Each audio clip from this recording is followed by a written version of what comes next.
Tole kabajamtoota jaalatamtoota maatii Waaqayyoo warroonni GTV jalatti argamtanii martu akkam jirtu nagaa keessanii har'ammoo qophii tokko qabatee isinitti dhufeera.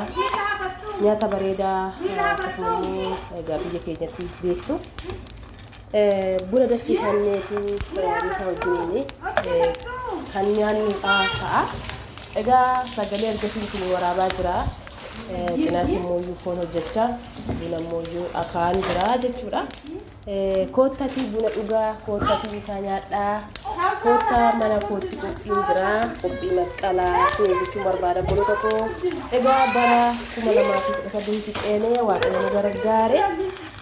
Buna guyyoota har'ee guyyaa 11 lakkoofsifnee jirra. Masqalaaf adeemaa jirra, buna tokko hafuura.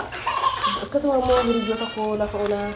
Egaa buna sitti kunoo cinaadhaan harka kootiini foon hojjechaa harka tokkoonis tana warraasa harka kanaan immoo harka tokkoon immoo buna nakaa jechuudha.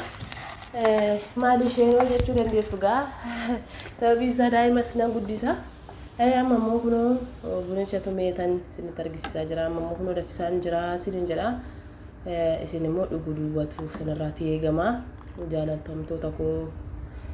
Akkasuma immoo foonichis gahee jira. Kun koottati nyaadhaadhaa isiniin jechaa jira.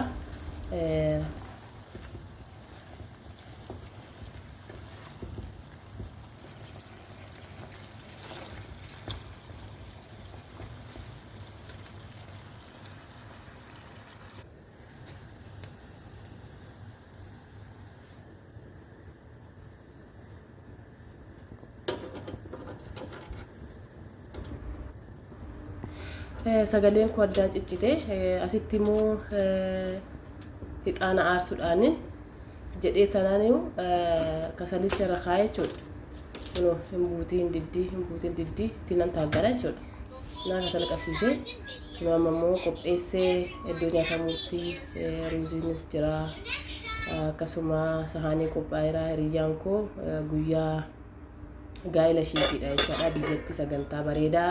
Sagantaa galataa, sagantaa wording yookiin